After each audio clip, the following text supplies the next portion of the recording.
design and damage in the hydrogen child type 316L austenitic steel during the slow strain rate test, please. Thank you for the introduction. So, ladies and gentlemen, good afternoon. So, I'm Sezgin Jean-Gabriel, postdoc in ice hydromate, and I will present you a work done with Professor Takakura and Matsunaga from Kyushu University and with Professor Yamabe from Fukuoka University. So this presentation handles with the contribution of internal pressure on the structural integrity of hydrogen charged specimen and during SSRT test, and I will focus on the type 316L austenitic stainless steel. So the specimens in interest are charged through gaseous way, so they're exposed to high pressure hydrogen at 100 mpf at 270 degrees C and for 200 hours. Then the specimens are shortly exposed to air to then perform the SSRT test, so at room temperature. So in this work, we are going to assume that there is some void created and propagating at the ultimate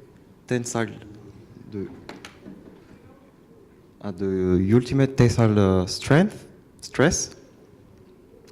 So here are some results. So the first micrograph is the reference state without hydrogen, and then the failure for hydrogen charged specimen.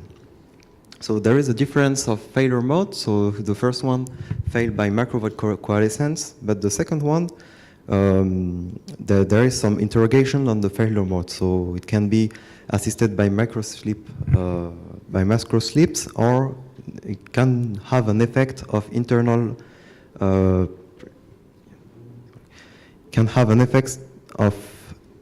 pressure.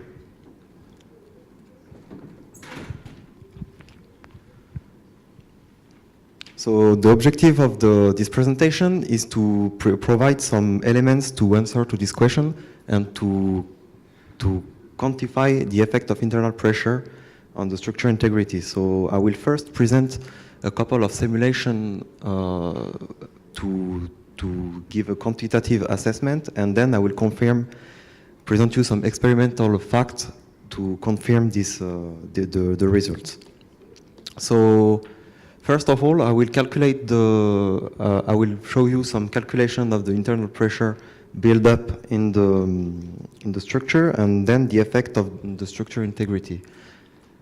So basically, the specimens are axisymmetrical, and they are going to consider that there is some dimple in the center of the specimen. So using the geometry of this problem, we can easily reduce the domain, the simulation domain, to such simulation box in which there is some metal containing some pre-existing void. So we are going to apply the Fickian diffusion for hydrogen in the metal, and they are going to consider that the gaseous hydrogen in void is in equilibrium with the metal which translates by the Sivers law, and then we are going to consider to suppose that the hydrogen is described by the Abel-Noble equation of state. So finally, the domain is 500 micrometer long, because in austenitic stainless steel, the diffusivity gives us a characteristic diffusion length of about 200 micrometer for 10,000 hours. So 500 micrometer is enough, and we are going to consider the thickness as a variant parameter. So here is the result of the pressure buildup according to the thickness for different instants. So we can observe that the maximal pressure is reached at steady state and is 133 MPa, And for the duration of SSRT test, the pressure is about 1 MPa.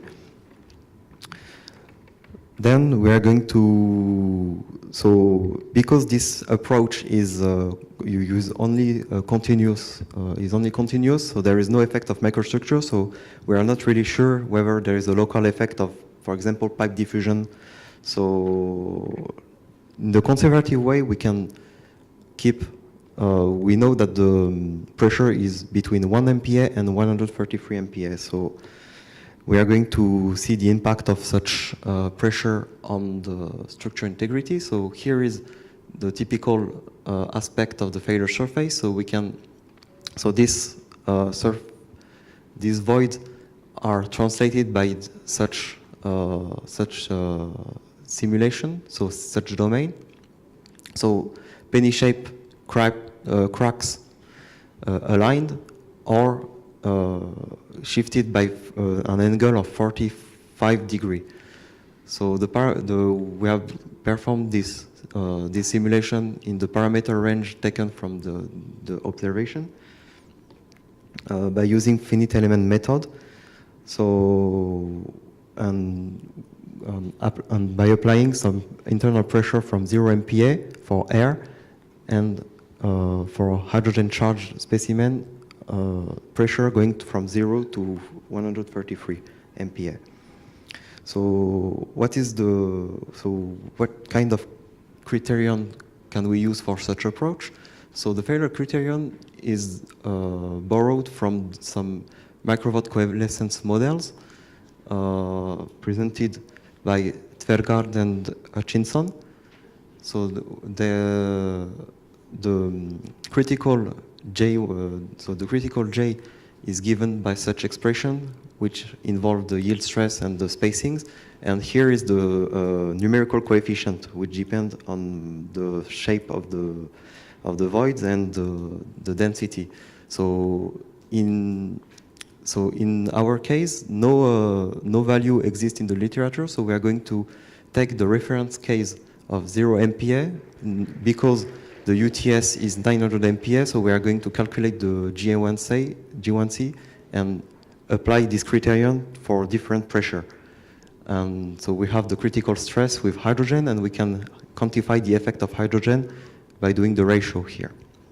So here are the results for aligned void and 45-degree shifted void. So the results are basically the same whether the voids are aligned or shifted, and in the considered distribution range. So here, as expected, for 1 MPa, so there is almost no effect. However, for the 133 MPa, there is an effect of about 15%. So a 15% less loss of critical stress is translated by a 30% loss of critical strain. So to try to quantify, to compare to literature, so there is for different exposure some relation existing for the density of void according to true stress. And we can see that according to literature, the loss of strain in strain is about 50%. So in our case, the loading is different, but it's assumed to be more penalizing. So, and we only reached 30% by considering an internal pressure induced failure. So it's clearly insufficient. So the internal pressure cannot contribute for the failure. But we're going to check it by experimental results. So here is the experimental the cases of the experiment. So we are going to take some axisymmetrical specimen and apply an SSRT test. So with uncharged specimen, with charged specimen, in which we assume that there is a pressure of hydrogen.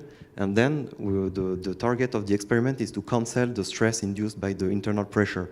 So to do so, the tests are performed in situ in 133 MPa nitrogen, and it's assumed that this pressure cancel the effect of cancel the stress induced by the pressure. So here is the third case for charged specimen, and here for uncharged specimen.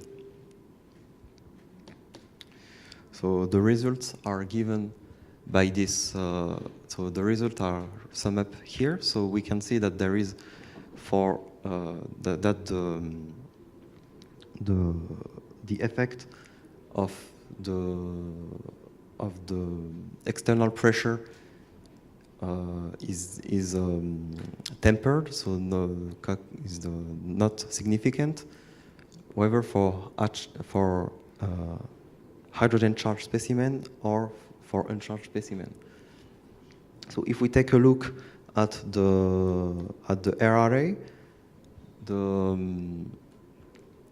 we can see that the RRA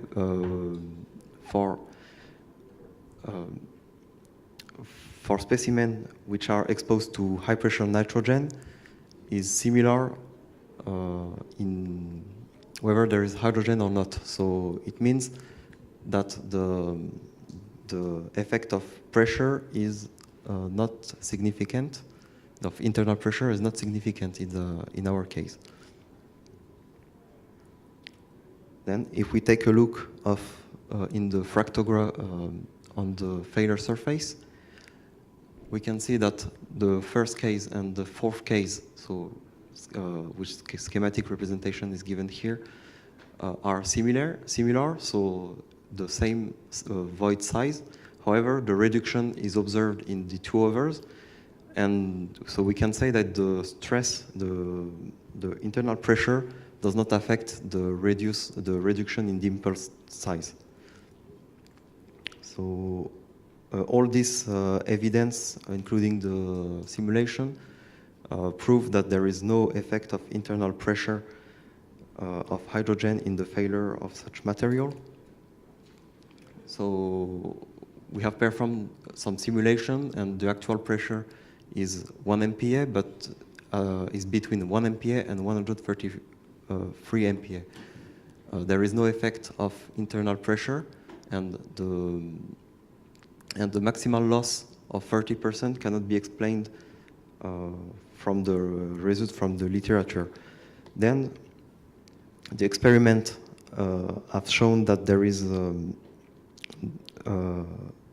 no confirmed the result by comparing all these results. So the failure mechanism should be different. So we think that the mechanism at the origin of the dimple size reduction and this failure is driven by microslip localization.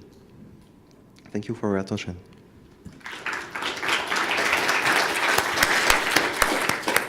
So open for the discussion. Any comments or questions?